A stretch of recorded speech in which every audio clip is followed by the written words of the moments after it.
एक सवाल जिसने पूरी जिंदगी बदल दी। एक युवा आपके सामने खड़ा है, पढ़ा लिखा है, तेज बुद्धि है, संगीत जानता है, दर्शन पढ़ चुका है और पश्चिमी विचारों से भी परिचित है। लेकिन उसके मन में एक ऐसा सवाल है जिसका जवाब किताबें नहीं दे पा रही हैं। वह अलग अलग लोगों से पूछता है, क्या आपने भगवान को देखा है? उसे केवल विश्वास की बात नहीं चाहिए थी, उसे अनुभव चाहिए था। और फिर एक दिन कोलकाता का वही बेचैन युवा दक्षिणेश्वर पहुंचता है। सामने बैठे थे श्री रामकृष्ण। नरेंद्र वही सवाल दोहराते हैं, क्या आपने भगवान को देखा है? और सामने से मिलता है एक सीधा उत्तर, हां। लेकिन कहानी यहीं खत्म नहीं होती। वही नरेंद्रनाथ दत्त आगे चलकर स्वामी विवेकानंद बनते हैं। 1893 में शिकागो के विश्व धर्म संसद में भारत की आवाज दुनिया तक पहुंचाते हैं। लेकिन अगर विवेकानंद की कहानी को केवल उस प्रसिद्ध भाषण तक सीमित कर दें तो उनकी जिंदगी का सबसे महत्वपूर्ण हिस्सा छूट जाएगा। क्योंकि शिकागो से पहले उन्होंने क्या देखा था, पिता की मृत्यु के बाद गरीबी को कितना करीब से महसूस किया, गुरु की मृत्यु के बाद उनके सामने क्या बचा, और भारत की यात्रा ने उनकी व्यक्तिगत आध्यात्मिक खोज को करोड़ों भारतीयों की चिंता में कैसे बदल दिया। सबसे बड़ा सवाल, अगर दुनिया बदलने का सपना इतना बड़ा था तो उसे पूरा करने के लिए उनके पास था क्या? न धन, न कोई बड़ी संस्था, न राजनीतिक शक्ति, और न ही बहुत लंबा जीवन। फिर भी केवल 29 वर्षों में उन्होंने ऐसी विरासत छोड़ी जो आज भी जीवित है। आज हम विवेकानंद को केवल महान वक्ता के रूप में नहीं, बल्कि उस इंसान के रूप में समझेंगे जो पहले सत्य की तलाश में निकला और बाद में दूसरों को अपने भीतर की शक्ति पहचानने का संदेश देकर चला गया। दोस्तों, यह कुछ घटनाओं की सूची नहीं है। यह एक ऐसे युवा की यात्रा है जिसके सवाल धीरे धीरे उसके जीवन का उद्देश्य बन गए। अगर आप इसे पूरा एक साथ नहीं सुन सकते तो इसे सेव कर लीजिए, क्योंकि आगे हम उस नरेंद्रनाथ को समझेंगे जिसे दुनिया बाद में स्वामी विवेकानंद के नाम से जानने वाली थी। अध्याय 1, नरेंद्रनाथ, वह युवक जिसे उत्तर चाहिए था। 12 जनवरी 1870 कोलकाता में नरेंद्रनाथ दत्त का जन्म हुआ। उनका परिवार संपन्न और शिक्षित था।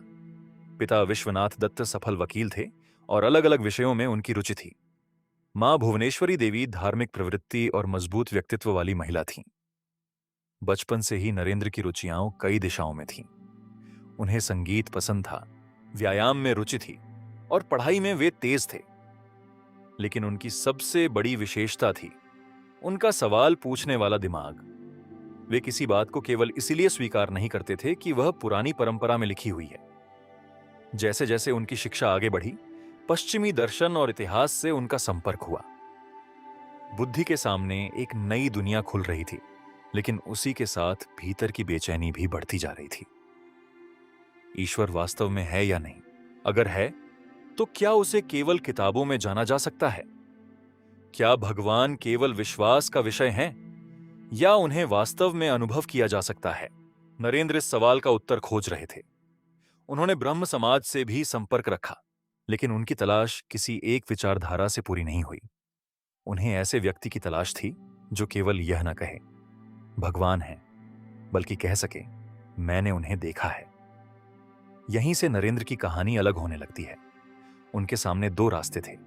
एक था बुद्धि से हर चीज समझने का, दूसरा था उस सत्य को स्वयं अनुभव करने का जिसे बुद्धि पूरी तरह पकड़ नहीं पा रही थी। तभी उन्हें दक्षिणेश्वर के एक साधक के बारे में पता चला, श्री रामकृष्ण। लगभग 18 वर्ष की उम्र में 1881 में नरेंद्र दक्षिणेश्वर पहुंचे। मुलाकात हुई। कुछ समय बाद वही सवाल सामने आया, क्या आपने भगवान को देखा है? श्री रामकृष्ण का उत्तर सीधा था। उन्होंने कहा कि उन्होंने भगवान को देखा है, उतनी ही स्पष्टता से जितनी स्पष्टता से वे नरेंद्र को देख रहे थे। यह उत्तर नरेंद्र के लिए केवल एक वाक्य नहीं था, यह एक नए अध्याय की शुरुआत थी। लेकिन गुरु से मिल जाना और पूरी तरह बदल जाना दो अलग बातें थीं। नरेंद्र अभी भी सवाल करेंगे, विरोध करेंगे, संदेह करेंगे, और शायद यही उनकी कहानी को मानवीय बनाता है। क्योंकि विवेकानंद अचानक पैदा नहीं हुए थे, उनके भीतर का विवेकानंद एक लंबे संघर्ष में बन रहा था। अब उनके जीवन में ऐसा व्यक्ति आ चुका था जो उनके सवालों से डरता नहीं था, बल्कि उन्हें और गहरा कर देता था। लेकिन नरेंद्र को अभी पता नहीं था कि आने वाले वर्षों में उनका परिवार, उनके गुरु और उनका पूरा जीवन ऐसे संकटों से गुजरने वाला है जो उन्हें उस व्यक्ति में बदल देंगे जिसकी दुनिया को अभी कोई कल्पना नहीं थी। अगला सवाल था, जब जीवन स्वयं नरेंद्र की परीक्षा लेने लगेगा तो क्या उनकी आस्था और उनकी बुद्धि दोनों साथ रह पाएंगी? अध्याय 2, गुरु, जिसने नरेंद्र को भीतर से बदलना शुरू किया। दक्षिणेश्वर में नरेंद्र और श्री रामकृष्ण का संबंध केवल सामान्य गुरु शिष्य संबंध नहीं था। नरेंद्र सवाल करते थे, श्री रामकृष्ण उन्हें अनुभव की ओर ले जाते थे। नरेंद्र तर्क करते थे, श्री रामकृष्ण उनके तर्क से भागते नहीं थे। धीरे धीरे नरेंद्र के भीतर परिवर्तन शुरू हुआ, लेकिन तभी जीवन ने उनकी परीक्षा ले ली। 1840 में पिता विश्वनाथ दत्त का अचानक निधन हो गया। एक झटके में परिवार की आर्थिक स्थिति बदल गई। जिस घर में सुविधा थी, वहां अब जिम्मेदारियां थीं। नरेंद्र को अपनी मां, भाई बहनों और परिवार की चिंता करनी थी। वे नौकरी खोजने लगे, लेकिन परिस्थितियां आसान नहीं थीं। एक तरफ परिवार का आर्थिक संकट था, दूसरी तरफ श्री रामकृष्ण गंभीर रूप से बीमार हो गए थे। उनके गले में कैंसर था। अब नरेंद्र के सामने दो संसार थे, घर में भूख और जिम्मेदारी, और गुरु के पास आध्यात्मिक संसार। नरेंद्र केवल अपने आध्यात्मिक विकास में नहीं लगे, वे गुरु की सेवा में भी जुट गए। 1885 में श्री रामकृष्ण को श्यामपुकुर और फिर काशीपुर ले जाया गया। युवा शिष्य उनकी सेवा करते रहे और नरेंद्र धीरे धीरे उनके बीच नेतृत्व करने लगे। लेकिन श्री रामकृष्ण का शरीर कमजोर होता जा रहा था। फिर आया 16 अगस्त 1886। श्री रामकृष्ण ने शरीर त्याग दिया। नरेंद्र के लिए यह केवल गुरु की मृत्यु नहीं थी, यह एक पूरी दुनिया के समाप्त होने जैसा था। लेकिन उसी क्षण एक दूसरी जिम्मेदारी सामने आ गई। गुरु ने अपने युवा शिष्यों में त्याग और भाईचारे की भावना पैदा की थी। अब उन्हें उस भावना को जीवन देना था। युवा शिष्य बारानगर के एक जर्जर मकान में साथ रहने लगे। कठिनाइयां थीं, भोजन तक की समस्या थी, लेकिन उसी कठिन जीवन में एक नया मोनास्टिक ब्रदरहुड आकार लेने लगा। नरेंद्र उसके नेता बने। 1887 में उन्होंने औपचारिक रूप से संन्यास लिया। अब जीवन एक नए रूप में प्रवेश कर चुका था, लेकिन उनके भीतर एक सवाल लगातार बढ़ रहा था। श्री रामकृष्ण का संदेश आखिर किसके लिए था? क्या वह केवल कुछ शिष्यों के लिए था या पूरे भारत के लिए? और अगर पूरे भारत के लिए था तो भारत वास्तव में था कैसा? इस सवाल का उत्तर किताबों से नहीं मिलने वाला था। उसे देखने के लिए नरेंद्र को खुद निकलना था। और लगभग 1890 के आसपास उन्होंने बारानगर छोड़कर भारत की यात्रा शुरू की, एक सन्यासी के रूप में, अकेले। उन्हें नहीं पता था कि यह यात्रा कहां ले जाएगी, लेकिन यही यात्रा उनके भीतर के नरेंद्र को बदलने वाली थी। अध्याय 3, भारत। किताबों से बाहर मिला एक दूसरा देश। एक सन्यासी भारत की सड़कों पर चल रहा था। कभी उत्तर भारत, कभी पश्चिम, कभी दक्षिण, कभी राजाओं और राजघरानों के बीच और कभी उन लोगों के बीच जिनके पास जीवन की बुनियादी सुविधाएं भी नहीं थीं। यह केवल तीर्थ यात्रा नहीं थी, यह एक खोज थी। विवेकानंद भारत को देख रहे थे, और जितना भारत को देखते गए उतने ही उनके सवाल बदलते गए। उन्होंने प्राचीन परंपराएं देखीं, मंदिर देखे, इतिहास और दर्शन देखा, लेकिन साथ ही एक दूसरा भारत भी देखा। गरीबी, अशिक्षा, सामाजिक पिछड़ापन और ऐसे लोग जिन्होंने अपनी क्षमता पर विश्वास लगभग छोड़ दिया था।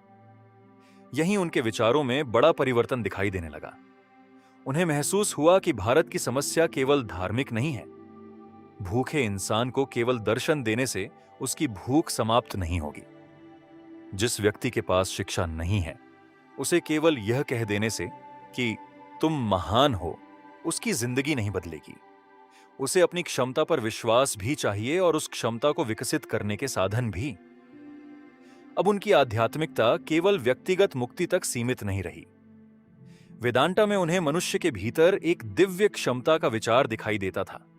अगर मनुष्य के भीतर शक्ति है, तो समाज का काम उस शक्ति को जगाना होना चाहिए। इसके लिए शिक्षा भी जरूरी थी। ऐसी शिक्षा जो इंसान को जीवन में सक्षम बनाए, और ऐसी आध्यात्मिक समझ जो उसके भीतर आत्मविश्वास पैदा करे। यानी केवल पेट नहीं, केवल आत्मा भी नहीं, दोनों। यहीं से उनके प्रैक्टिकल वेदांता के विचार की दिशा स्पष्ट होने लगी। धर्म अब केवल पूजा या दर्शन नहीं था। अगर ईश्वर हर मनुष्य में है, तो उस मनुष्य की सेवा भी आध्यात्मिक कार्य हो सकती है। और अगर भारत को उठाना है, तो सबसे पहले उस भारत तक पहुंचना होगा जिसे पीछे छोड़ दिया गया था। विवेकानंद धीरे धीरे व्यक्तिगत साधक से सामाजिक और राष्ट्रीय थिंकर बन रहे थे। लेकिन एक समस्या थी। उनके पास विचार था, दृष्टि थी, ऊर्जा थी, लेकिन साधन कहां थे? एक अकेला सन्यासी कितने लोगों तक पहुंच सकता था? कितने स्कूल खोल सकता था? कितने गरीबों तक पहुंच सकता था? विवेकानंद समझने लगे कि केवल व्यक्तिगत प्रयास पर्याप्त नहीं होगा। एक ऑर्गेनाइजेशन चाहिए। ऐसी ऑर्गेनाइजेशन जिसमें समर्पित लोग हों, जो शिक्षा और सेवा का काम करे और आध्यात्मिक विचारों को प्रैक्टिकल लाइफ से जोड़े। लेकिन मिशन को लेकर उन्हें एक और सर्टेनिटी चाहिए थी। उनकी यात्रा भारत के दक्षिणी छोर तक पहुंची, कन्याकुमारी। यहां चट्टान पर किए गए ध्यान से जुड़ी उनकी जीवन कथा में एक महत्वपूर्ण टर्निंग पॉइंट आता है। अब सवाल केवल मैं कौन हूं नहीं था। सवाल बदल चुका था, मेरे जीवन का उपयोग किसके लिए होना चाहिए? और शायद इसका उत्तर उन्हें दुनिया के सामने देना था। लेकिन दुनिया तक पहुंचने के लिए न पैसा था, न निश्चित इनविटेशन, और न आसान रास्ता। फिर भी दिशा पैदा हो चुकी थी। अब वही दिशा उन्हें भारत के किनारे से समुद्र के पार ले जाने वाली थी। अध्याय 3, भारत। किताबों से बाहर मिला एक दूसरा देश। एक सन्यासी भारत की सड़कों पर चल रहा था। कभी उत्तर भारत, कभी पश्चिम, कभी दक्षिण, कभी राजाओं और राजघरानों के बीच, और कभी उन लोगों के बीच जिनके पास जीवन की बुनियादी सुविधाएं भी नहीं थीं। यह केवल तीर्थ यात्रा नहीं थी, यह एक खोज थी। विवेकानंद भारत को देख रहे थे, और जितना भारत को देखते गए, उतने ही उनके सवाल बदलते गए। उन्होंने प्राचीन परंपराएं देखीं, मंदिर देखे, इतिहास और दर्शन देखा, लेकिन साथ ही एक दूसरा भारत भी देखा। गरीबी, अशिक्षा, सामाजिक पिछड़ापन और ऐसे लोग जिन्होंने अपनी क्षमता पर विश्वास लगभग छोड़ दिया था। यहीं उनके विचारों में बड़ा परिवर्तन दिखाई देने लगा। उन्हें महसूस हुआ कि भारत की समस्या केवल धार्मिक नहीं है। भूखे इंसान को केवल दर्शन देने से उसकी भूख समाप्त नहीं होगी। जिस व्यक्ति के पास शिक्षा नहीं है, उसे केवल यह कह देने से कि तुम महान हो, उसकी जिंदगी नहीं बदलेगी। उसे अपनी क्षमता पर विश्वास भी चाहिए, और उस क्षमता को विकसित करने के साधन भी। अब उनकी आध्यात्मिकता केवल व्यक्तिगत मुक्ति तक सीमित नहीं रही। वेदांता में उन्हें मनुष्य के भीतर एक दिव्य क्षमता का विचार दिखाई देता था। अगर मनुष्य के भीतर शक्ति है, तो समाज का काम उस शक्ति को जगाना होना चाहिए। इसके लिए शिक्षा भी जरूरी थी। ऐसी शिक्षा जो इंसान को जीवन में सक्षम बनाए, और ऐसी आध्यात्मिक समझ जो उसके भीतर आत्मविश्वास पैदा करे। यानी केवल पेट नहीं, केवल आत्मा भी नहीं, दोनों। यहीं से उनके प्रैक्टिकल वेदांता के विचार की दिशा स्पष्ट होने लगी। धर्म अब केवल पूजा या दर्शन नहीं था। अगर ईश्वर हर मनुष्य में है, तो उस मनुष्य की सेवा भी आध्यात्मिक कार्य हो सकती है। और अगर भारत को उठाना है, तो सबसे पहले उस भारत तक पहुंचना होगा जिसे पीछे छोड़ दिया गया था। विवेकानंद धीरे धीरे व्यक्तिगत साधक से सामाजिक और राष्ट्रीय थिंकर बन रहे थे। लेकिन एक समस्या थी। उनके पास विचार था, दृष्टि थी, ऊर्जा थी, लेकिन साधन कहां थे? एक अकेला सन्यासी कितने लोगों तक पहुंच सकता था? कितने स्कूल खोल सकता था? कितने गरीबों तक पहुंच सकता था? विवेकानंद समझने लगे कि केवल व्यक्तिगत प्रयास पर्याप्त नहीं होगा। एक ऑर्गेनाइजेशन चाहिए। ऐसी ऑर्गेनाइजेशन जिसमें समर्पित लोग हों, जो शिक्षा और सेवा का काम करे और आध्यात्मिक विचारों को प्रैक्टिकल लाइफ से जोड़े। लेकिन मिशन को लेकर उन्हें एक और सर्टेनिटी चाहिए थी। उनकी यात्रा भारत के दक्षिणी छोर तक पहुंची, कन्याकुमारी। यहां चट्टान पर किए गए ध्यान से जुड़ी उनकी जीवन कथा में एक महत्वपूर्ण टर्निंग पॉइंट आता है। अब सवाल केवल मैं कौन हूं नहीं था। सवाल बदल चुका था, मेरे जीवन का उपयोग किसके लिए होना चाहिए? और शायद इसका उत्तर उन्हें दुनिया के सामने देना था। लेकिन दुनिया तक पहुंचने के लिए न पैसा था, न निश्चित इनविटेशन और न आसान रास्ता। फिर भी दिशा पैदा हो चुकी थी। अब वही दिशा उन्हें भारत के किनारे से समुद्र के पार ले जाने वाली थी। अध्याय 4, कन्याकुमारी से शिकागो, एक सन्यासी का सबसे बड़ा जोखिम। 1873। दुनिया में धर्मों की एक बड़ी सभा होने वाली थी। स्थान था Chicago, world's parliament of religions. Vivekananda के सामने एक संभावना थी, लेकिन अमेरिका जाना आसान नहीं था। पैसा चाहिए था, संपर्क चाहिए थे, और सबसे बड़ी बात, एक सन्यासी को यह तय करना था कि विदेश जाकर करेगा क्या। उनके भीतर भारत के लिए एक बड़ा उद्देश्य आकार ले चुका था। वे दुनिया के सामने भारतीय आध्यात्मिक परंपरा को रखना चाहते थे। साथ ही भारत के गरीब लोगों के लिए सहायता जुटाने की जरूरत भी उनके विचार में थी। यानी यह यात्रा केवल फेम के लिए नहीं थी, यह एक मिशन था। कन्याकुमारी के बाद उन्हें अपने मिशन को लेकर इनर सर्टेनिटी मिली।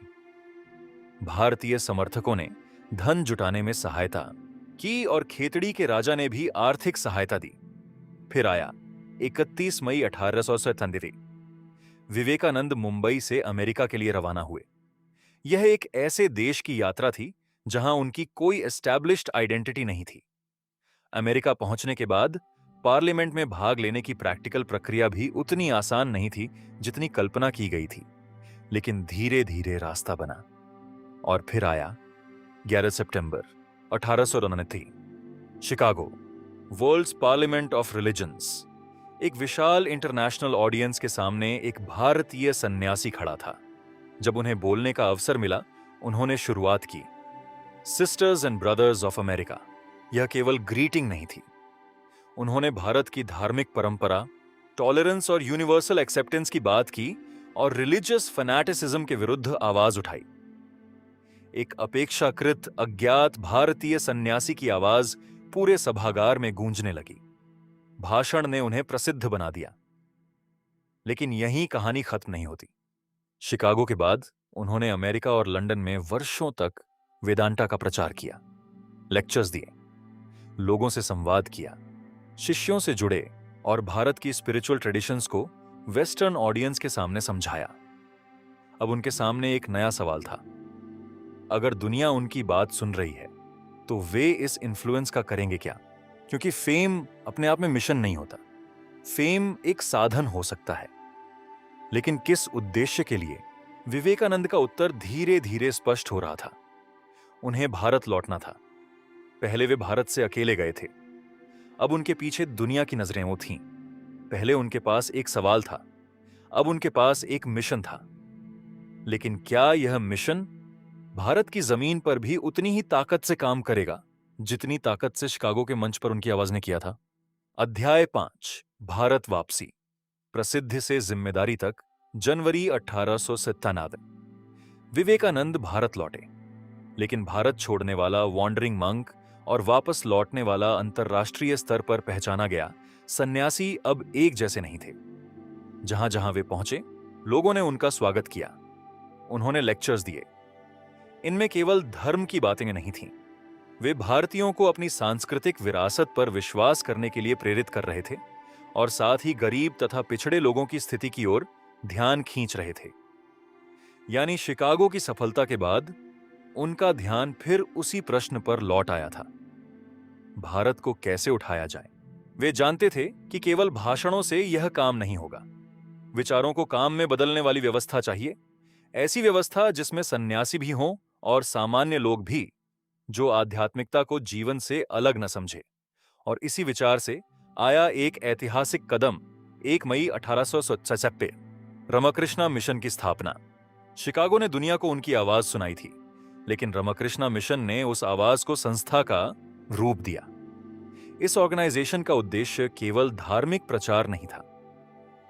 प्रैक्टिकल वेदांता को जीवन में उतारना, शिक्षा, स्वास्थ्य, गरीबों की सहायता, आपदा राहत और समाज सेवा जैसे कार्य इसके मिशन का हिस्सा बने। विवेकानंद की सोच में अब एक स्पष्ट कनेक्शन दिखाई दे रहा था।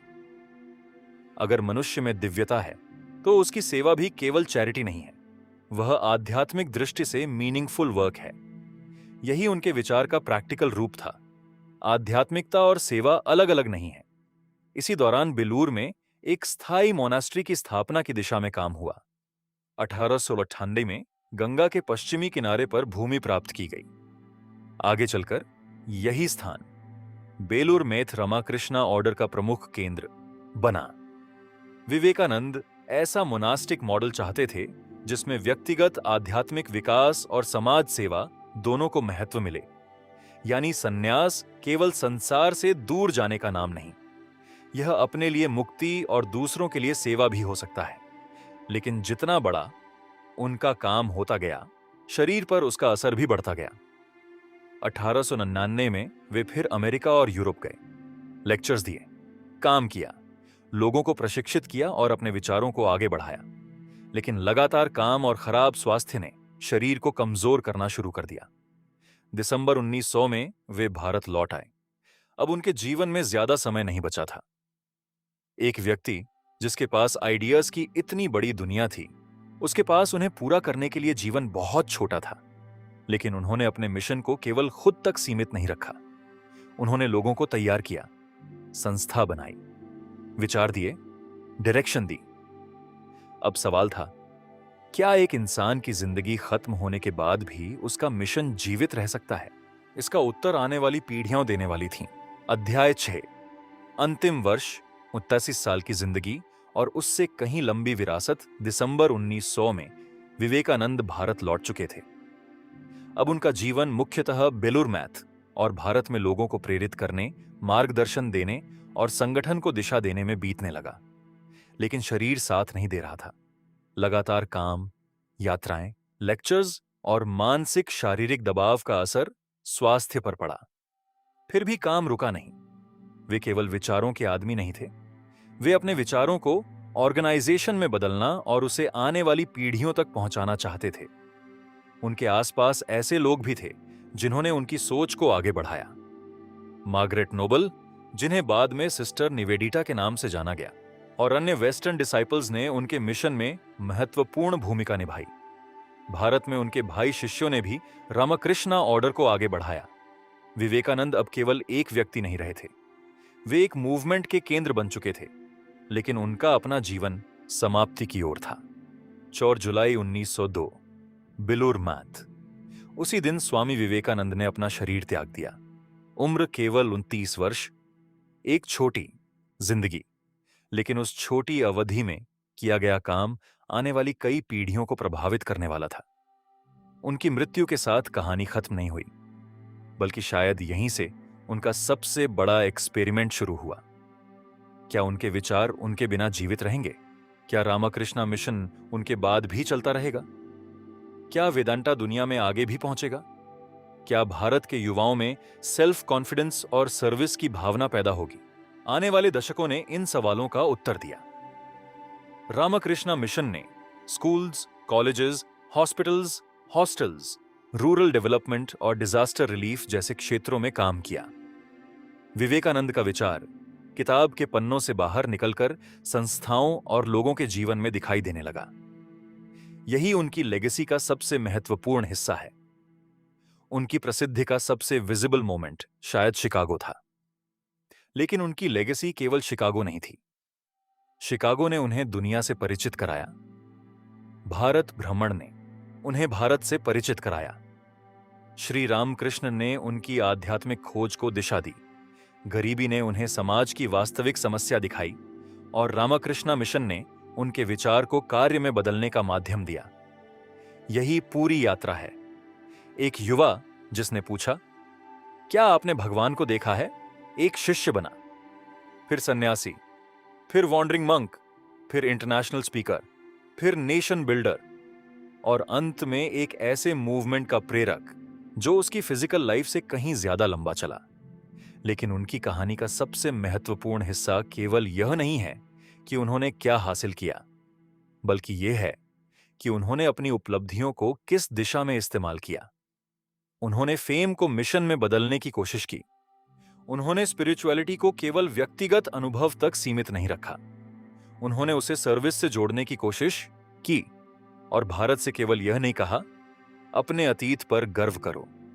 उन्होंने यह भी कहा, अपने भीतर की शक्ति को पहचानो। यही कारण है कि 1902 में उनका शरीर समाप्त हो गया, लेकिन उनका प्रश्न आज भी जीवित है। अगर मनुष्य के भीतर वास्तव में असीम संभावनाएं हैं, तो फिर हम अपने जीवन के साथ क्या कर रहे हैं? स्वामी विवेकानंद की जिंदगी को केवल कुछ शब्दों में समेटना आसान नहीं है।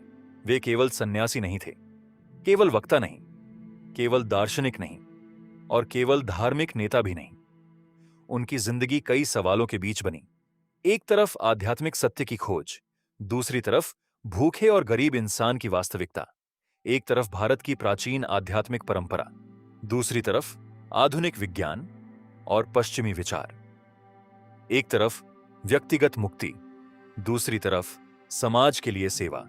शायद विवेकानंद का सबसे बड़ा योगदान यही था कि उन्होंने इन विरोधाभासों के बीच कनेक्शन खोजने की कोशिश की।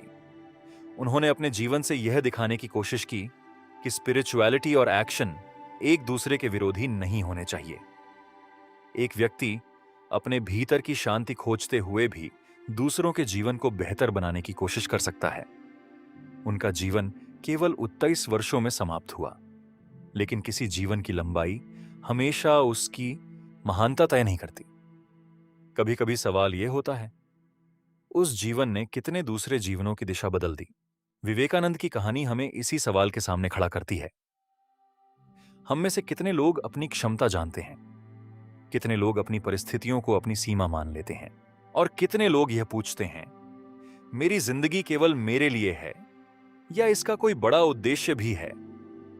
शायद यही वह प्रश्न है जो विवेकानंद की मृत्यु के बाद भी उनकी कहानी को जीवित रखता है।